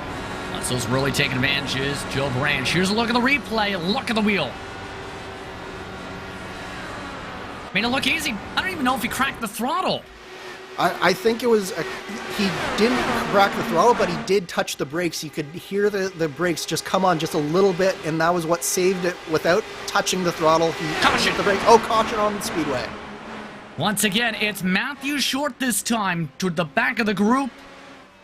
And we're under yellow again. And this sets up a wild finish possibly here in Miami as, brace yourself, this is a wild incident with Wood. Yeah, oh so my goodness. The old damage model never disappoints in terms of spectacular crashes, Justin. But yeah, unfortunate incident here with Wood. He already wasn't having a great day, and just it looked like who was that? Was that Dean Mall that he was around? Dean Mall remembers up front. Or sorry, one of Dean Mall's teammates then. Either way, for Short, there's a phrase I use. That is, sometimes to make a pass, you almost have to try it, such as that in Herbie Fully Loaded, which is a reference to the movie that aired in the mid-2000s, where Herbie was able to make a pass. Creighton Carter made the contact there, and then Short pulled a Herbie. Yep, Short just nowhere to go on that one, unfortunately. And now this is decision time. So you look at Matt Wagner, he's coming down on the pit lane, but no one else is coming down with him, which is kind of surprising for me. If I were in the position, I probably would have actually come down and took on fresh tires again, especially if I was in the back half. But it looks like just Matt Wagner coming down pit lane here. It's understandable with Wagner in, well, having a massive slide. I want to make sure the car's okay. As he's up on the jacks for Charles Teed, AJ Musselman, Creighton Carter also coming on in. Carter having to get a wing change. No damage repair needed for Wagner. An 8.2 second stop. Musselman took 9 seconds. Teed, 8 seconds. But now it comes to about 15 laps to decide it at Homestead, Miami. Kind of getting flashes of Twin Ring Multegi's season opener last year to start the campaign, as it's everyone's favorite time. It's fuel burn time. Yep, you can hear the revs chirping and the rev limiters chirping there. Yeah, this is going to be an interesting final 15 laps here, Justin. I don't necessarily like our chances of going green for throughout this run to the end here, because I think a lot of these drivers are just desperate to start this season off on the right foot, and a lot of drivers here are maybe in positions that they don't find themselves in very often, so you might see a few drivers taking risks that they otherwise wouldn't. So my money is probably on one more caution before the end of this race. Getting an official word from Matthew Short. Says he had nowhere to go. Frustrating, he says, as he wanted to keep it clean tonight. Heartbreaking for his debut in the Speedway Series this evening. Not the way some drivers want their opening runs to turn out with the DNF. You want to finish your debut and want to run well at the very minimum. Yeah, absolutely. It's doubly disappointing when it's your series debut, like it was for Matt Short. As you say, you just want to have that first race get under your belt and get your confidence level going. And when you get off on the wrong foot, sometimes it's very hard to change that momentum. But yeah, it is what it is. Sometimes these things happen in racing, and definitely Matt Short there in particular, he had nothing he could have done there to avoid that wreck. So it's Forsyth, Malone, Hardin, DeMade, Moll, Gibson, Hassard, Branch, Jasper, Nunez, the top 10 now. First on fresh tires is Wagner in 18th position. And right now, lights coming out this time around. 15 laps to decide it. Forsyth in a decent spot, but remember, the sliders have been starting to really get flowing in the first couple laps after the restarts, as of late. Yeah, I like where Forsyth's at, particularly this far into the tire run. I think it's going to be harder and harder for the guys like Malone and Hardin to really get a run on him. I think they've probably got one, maybe two runs before the tires really start to go off and this becomes Craig Forsyth's to lose. But that being said, we know that Malone and Hardin are Chargers, and if they do see an opening, they're probably going to take it. We've seen that already with some of the three wide battling and how dicey it's been getting for some. Craig Forsyth looking for the victory to start off 2022. Off right for him. Trevor Malone looking to do the same. He was in the conversation for a couple different victories in 2021. Can he get that done tonight too? Or will it be Hardin in his rookie campaign and Speedway competition? Let's find out. Pace car off. This time stacking the box. Off and away.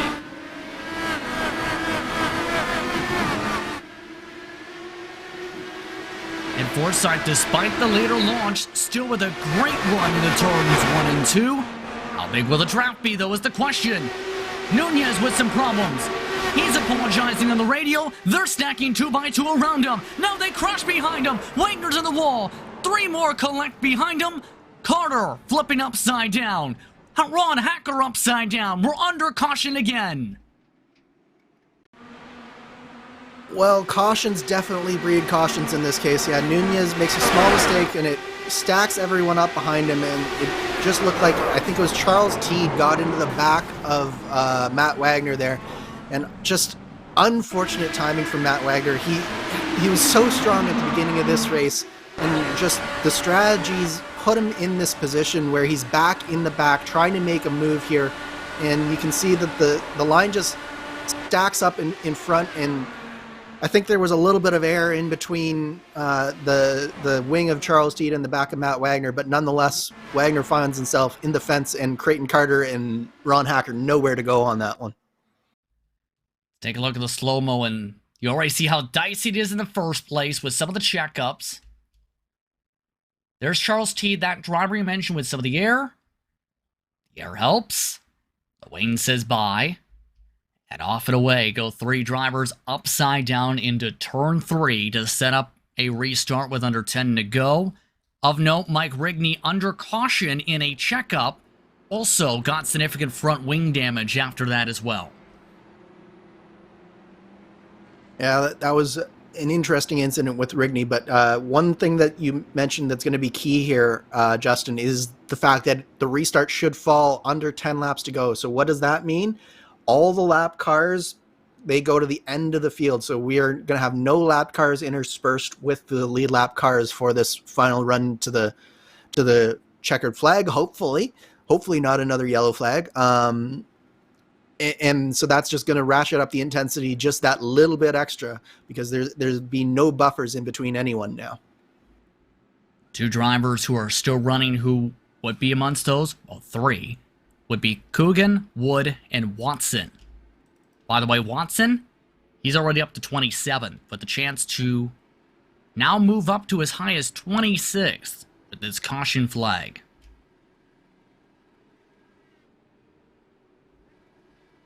But now Forsyth has to do it again, Andrew. That's the tough thing. He showed his hand the first time there, stacking the box, similar to that you may see in a stock car race. And everyone handled it very well. Yeah, if I'm Forsyth, I'm probably going to change up my start just a little bit here. What I would do this time is I'd probably back up the field just a little bit, allow the pace car to get a little bit more of a gap, and then go really early here, try and get a jump. This is sort of the chess game that happens in these races sometimes when you get caution after caution. You can't do the same green flag routine every time, or else the car behind you starts to anticipate what you're about to do. So you have to sort of stay one step ahead of the guys behind you in order to maintain the gap that you need to take it home here.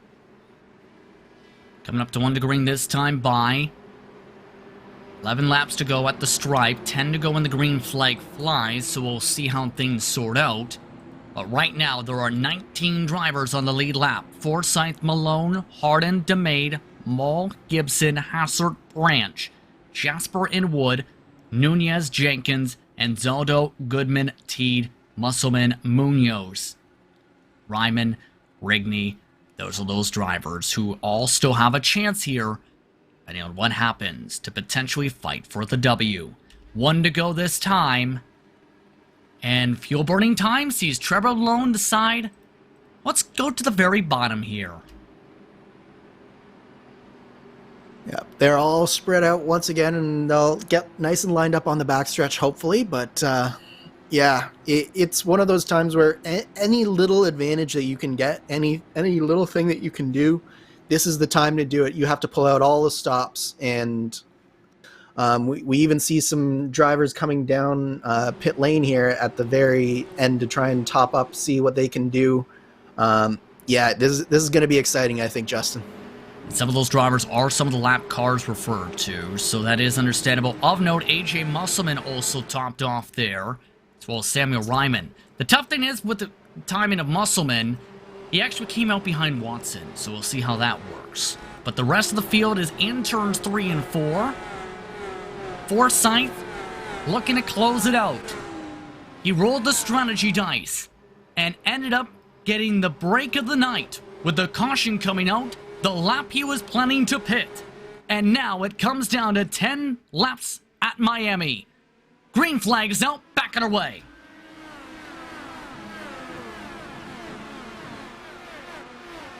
Now a good launch for Craig Forsyth, but Malone keeping within 5 car lengths there. Behind him, Will Gibson. Dean Moe and company did not get a good launch. They're near 3 wide and fully 3 wide and getting hooked down the back. Caution is out. Dean Moe, Will Gibson, Christian Jasper involved.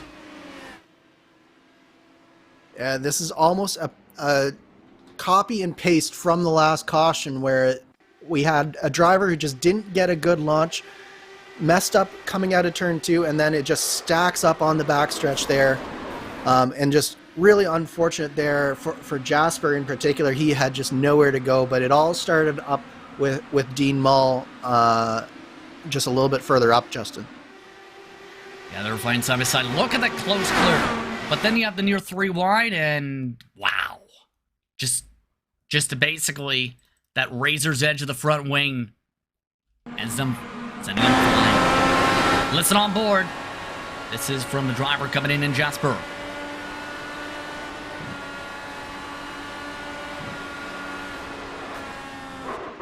And one thing to keep in mind with these cars, Justin, is that it's very, very difficult to see exactly where that front wing is from the cockpit of these cars. You sit very low in the car and you can't see really where the wing is, so it just looked like a little bit of a misjudgment there. And that brings us under caution again. We're quickly approaching the point of no return, mind you now, because of this yellow. Looking at a window of maybe 1, if there's a caution within 10 seconds, maybe 2 restarts at most. Yeah, I think this is really the one that is going to count here, Justin. As you say, it's a very narrow window to have another restart after this. So my guess would be that after this restart, the next flag will win it. But yeah, one person to keep in mind who made their way through all of that and has been slowly making their way up restart after restart, Big Joe Hassert in 5th place, and we know that he knows how to win in this car. Remember, he's got fresher rubber by about a few laps, 9 total. Would that be the big enough difference? After all, he was one of those looking strong before the strategy game started to break out and broke up parts of the field. Yeah, I think that those fresh tires will definitely make a difference. But the thing for Joe Hassert is he needs this restart to go green all the way if he wants a shot at this. So it might work out for him. But again, got to be green all the way to the end for him. Expecting to want to go this time around with the lap car still circulating, hence the extra pace lap once more. Dean Mull has lost a lap from that incident. So now 17 total are on the lead lap. The other who's losing laps is Jasper, who is done. But Forsyth, Malone, Hardin, DeMade, Hassert, Branch, Wood, Nunez, Jenkins, and Zotto, the top 10 for what is likely the final restart. What a night it's been, Andrew. Your thoughts on everything that's led up to this moment, with starting off with that dominating run, of course, with Wagner's 76 laps led total, to now, where it's a completely different story. Yeah, I think what we saw early was everybody was just really content to sort of get into a nice groove and see what happened with the car, with the setup. But I think once we started to get some cautions, we started to get some drivers who were a little bit nervous, a little bit desperate. And it's just created a little bit of chaos here tonight. And particularly when we had that one caution fall where it did, where it inverted the field and put some of the fast cars back in the pack, it really just created this recipe for chaos that we've seen over the last 30 laps or so. And I don't think we're quite done with that chaos just yet. Fuel burning still continuing for some with the one to go trigger. Forsyth in particular wants to limit the amount of fuel still in the tank by gobbling it all for the final restart, likely in this one. 5 to go. If we make it around the full lap, it will likely be the point of no return passed. If there's a caution before that lap completion, we may get a one-lap shootout at best. It's all down to what these drivers do.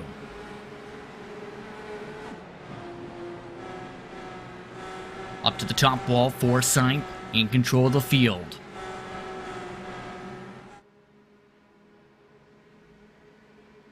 Five laps to go from Homestead Miami Speedway. Who will come away with the victory in the ButtKicker Miami 200 presented by MOZA Racing? We're about to find out.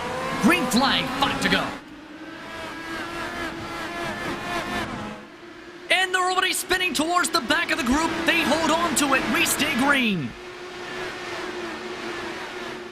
We just dodged a major bullet there, Justin. The car that spun out, spun down into the infield, didn't come back up. But up front, we have Ricky Harden making a move on the inside of Trevor Malone for second place. Meanwhile, Craig Forsyth in the lead. Harden drifting up the track. Here comes Dakota DeMade. 4 laps to go. The driver who had that incident to the inside was George Zotto. We still keep going. DeMade tries the bottom. Malone tries the middle. Forsyth tries the snake down the backstretch. Everybody snaking each other down the straight.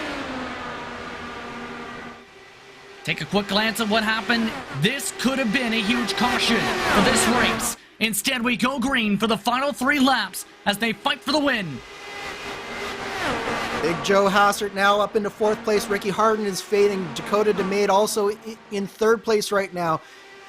3 laps to go. Does Hassert have enough to make those tires last? I don't think he does, but Forsyth extending his lead over Trevor Malone right now. That gap nearly half a second advantage. 2 laps to go at Homestead, Miami. That break continuing to build on up. Big Joe Hassert dives into the inside for 3rd position. DeMade tries to squeeze a touch. DeMade with the better run. Really close stuff between DeMade and Hassert is not done yet. He is doing everything he can, but DeMade is just covering him off too well. Meanwhile, Forsyth with the white flag here, he is romping away from Trevor Malone, 0.6 of a second now. Final time around at Homestead Miami Speedway. Forsyth rolled the strategy dice. He looks to hold on for 2 more corners. He'll run the middle to the bottom. Craig Forsyth with the strategy gamble and the timing will come away with the victory. He wins the ButtKicker Miami 200 presented by MOZA Racing. What a run by Craig Forsyth. So many times in the past we've seen that he's run the strategy dice and it hasn't worked out. This time it worked out just perfectly for Craig Forsyth, and he did everything he needed to do on all of those restarts. Timed them perfectly, kept the cars behind him that he needed to, and he is a well-deserving winner here today, Justin. His first career victory in the Speedway Series in his 17th start, 3 top 5s and 7 top 10s before this. And he'll get the chance to celebrate with some friends.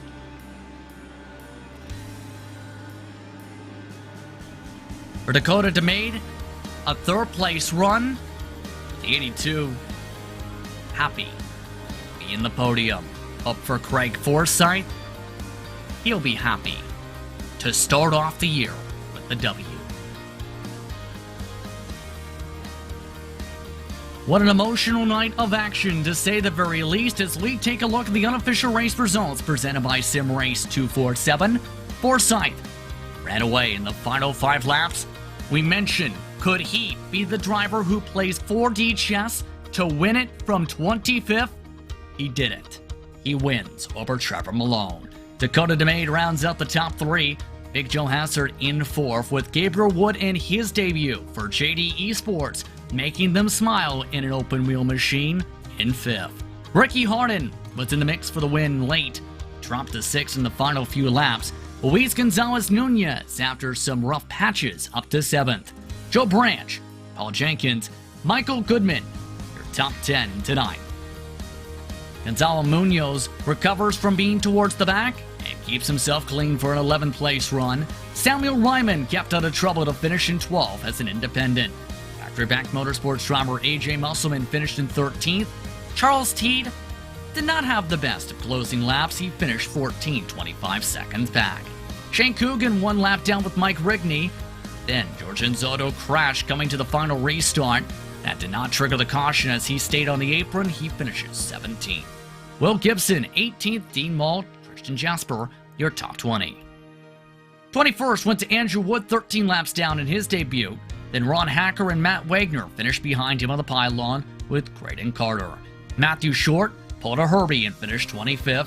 James Watson could only get up to 26th after he came back on track after parking down the pit lane for 27 laps. Matt Wagner finished 27th. Tony Shalwin, Hugo Galez, and Vern Hawkins III, the top 30.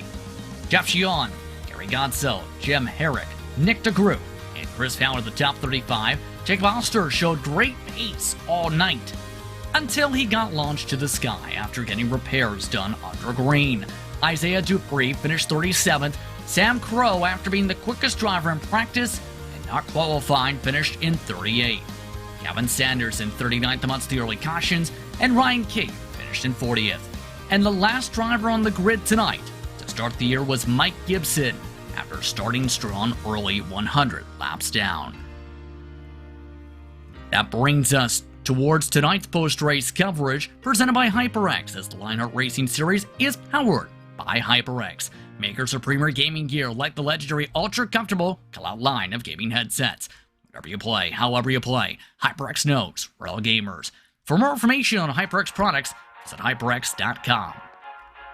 Let's dive straight towards the direction of HyperX Victory Lane, because one driver took the victory to begin the year, and that driver, for the first time in this series, is Craig Forsyth. Craig, he took some gambles strategy-wise, but in the end, it all came up you tonight. I can't believe how lucky I got with that caution. Just as I was pitting in. I had enough for, 0.9 more of a lap, so I wasn't gonna be able to do another lap. And as I was decelerating to come in, that caution came out, and that changed the entire race. And we talked about during the race the potential of 4D chess being played. A play to your team name this year. The chess match seemed to go your direction. But what was that pressure like in the final laps, knowing that back and forth trend that was sparking in those final 30 laps before the caution started flying? I'd known from the practice races that I had good, long run pace. Like once the tires were down, I seemed to be among the fastest. I just knew that my qualifying pace is terrible. So starting 24th was honestly not a surprise for me. But from the practice races, I was so fast in the latter half of the race. It seemed most of the guys had burned their tires out by then. So I was pretty confident that as long as I could keep delaying the restarts as long as possible, so I couldn't let Trevor get much of a draft, and then just defend, break the draft any way I could to make sure that he couldn't get a run on me before the corners. Oh, it was thrilling. Congratulations again, Craig, on the victory. You're first in this series. Oh, thanks, guys. Yeah, I got to thank Jim over at the 40 Raceware. Yeah, as you said, 40 Chess. Lionheart, I'm so happy. This is a great start to the season. Thanks, guys. Congratulations again to Craig Forsyth, your first winner of the season in the second campaign. Trevor Malone finished in second tonight. You came close a few times to taking that race lead, but second step on the podium is where you end up. How are you feeling? Oh man, I'm doing great, dude. I mean, after last year, it's great to have a second place finish at least. So hopefully the season goes well and I can, get some wins or a couple more second places or thirds. But man, I'm feeling great. What did you need to do differently to be that driver who took that top spot away from Craig? Not fuel save. No, on the I think the third restart or so, I was just trying to fuel save because I know we were like maybe a 1 or 2 laps short, and I just needed the fuel save just a little bit. So I got that first lead lap, and then went behind and went to fuel save, but apparently there was a bunch of cautions. So it is how it is, but I'm okay with that. Congratulations on second spot tonight, Trevor. Heck yeah, brother. See ya. Trevor Malone, second spot in this field tonight. Dakota DeMade finished in third this evening. Dakota, you had to really fight for this one. You were shuffled to the back end of the top 10 and the fringes of the top 15 at one point, but you end up clawing your way back to third. Yeah, yes I did. That was a race. Oh man, I'm still sweating. So talk us through how difficult it was to get yourself into the spot to be a contender for this race win. Yeah, that was just a matter of luck. I was able to start up front, and then I kind of got shuffled back quickly, and I just kind of realized I kind of had to do something different to get back up onto the top step there, and changed up my fuel strategy a bit. And caution came out at just the right time, so it was really just a matter of luck to end up there at the in the top 5 there, and then a bunch of late cautions really helped me out there as well, because I knew those cars with fresh tires were coming. Yeah, that was, oh man, that was something, man. That was tense. Well, congratulations on the podium to start off the season. We'll see how you fare out in 2022. Congrats. Yeah, thank you. That's Dakota DeMade rounding out the podium tonight. I'd like to thank him, Trevor Malone, Greg Forsyth for taking the time to speak with us from HyperX Victory Lane. And what a season start, Andrew. With a brand new campaign. Homestead Miami lived up to its billing, but it's Texas next on the docket. And of course we know everything's bigger in Texas. Absolutely, and Texas is just one of those tracks that it can't help but produce great action in IndyCar racing, especially with just how wide it is, and we know the speeds that can be reached here at Texas in this IndyCar. So I'm definitely looking forward to what we see in 1 week's time. But what a race we saw tonight, Justin. It had a little bit of everything. It had long green runs, it had strategy, it had chaos, it had excitement. What more can you ask for from a season opener? And that's an understatement in of itself. But we'd like to take the time to thank the presenting sponsors for this season of Lionheart Speedway Series competition. MOZA Racing is revolutionizing sim racing with the development of industry-leading hardware and software products like the R9 direct drive wheelbase and GS steering wheel. Featuring zero-delay wireless technology and made from high-end materials, MOZA Racing delivers the precision you need to reach victory lane. HyperX Lionheart Racing Series is powered by them, the makers of premier gaming gear like the legendary ultra comfortable Cloud line of gaming headsets. Whatever you play, however you play, HyperX knows we're all gamers. For more information on HyperX products, visit hyperx.com. You're passionate about sim racing, but always feels a little flat compared to the feeling of driving of a real car. Now you can actually feel what it's like to drive a race car. ButtKicker haptic hardware and software is easy to install and let you feel every bump in the track, slip of your tire, and engine red line. The tactile feedback is so accurate and realistic, you'll be driving faster and having more fun than ever before. Next Level Racing is an industry-leading cockpit and motion simulator manufacturer devoted to creating the most immersive experience possible. Global sim racing community. Take your racing to the next level and visit www.nextlevelracing.com. And by Gomez Sim Industries, makers of high-end esports equipment and controls. Precision built using nothing but the best materials available today. Passion and handmade craftsmanship drive each made-to-order build, bringing a driving experience like no other. Visit GomezSimIndustries.com.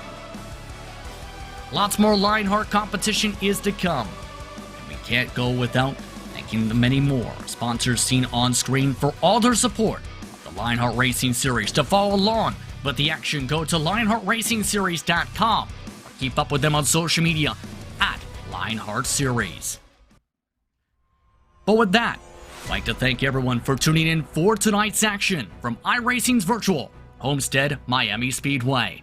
The next time Lionheart action hits the track is tomorrow night when they go racing at New Hampshire Motor Speedway. That will be seen on racespottv and ESTV for the Next Level Racing 150 at New Hampshire, presented by ButtKicker. But with that, it's time to say goodbye. For Arjuna Kankipani and Andrew Kinsella, my name's Justin Prince. Thank you so much for watching tonight's action here on RaceSpot and ESTV. Congratulations once again to your race winner, Craig Forsyth.